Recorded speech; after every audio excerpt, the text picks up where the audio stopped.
নতুন সাহিত্য পৰিষদৰ কয়াকুছি শাখাৰ দ্বিবাৰ্ষিক অধিৱেশন ৰাতিপুৱাৰ পৰা বিভিন্ন কাৰ্যসূচীৰে অনুষ্ঠিত হৈছে।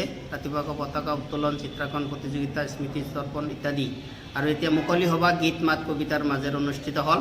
সভাপতি হিচাপে আব্দুল সাত্তাৰ চৌধুৰীক আৰু সম্পাদক হিচাপে ছাইদুল্লাহ আহমেদ মোক নিযুক্ত কৰিছে। এতিয়ালৈকে আমাৰ প্ৰায় 50জনীয়া সদস্যৰে কমিটি আছে আৰু এইটো শ্ৰীবৃদ্ধি কৰাৰ কাৰণে আমি শতাধিক কৰাৰ কাৰণে চিন্তা কৰিম।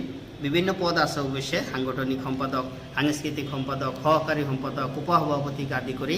গতিকে আগন্তুক দিনত সাহিত্য চৰ্চাৰ প্ৰাণকেন্দ্ৰ হিচাপে সৰুক্ষেত্ৰী সমষ্টিৰ প্ৰাণকেন্দ্ৰ কয়াকুছিক আমি এক অনন্য ৰূপত আগবঢ়াই লৈ যাম। উত্তৰণ মুখপত্ৰ আজি অৱশ্যে প্ৰকাশ কৰাৰ কথা আছিল, বিশেষ অসুবিধাৰ কাৰণে নহ'ল, অলপতে এইটো উন্মোচন হ'ব আৰু মোৰো নিজস্ব 5খন কবিতাৰ কিতাপ উন্মোচন হ'ব।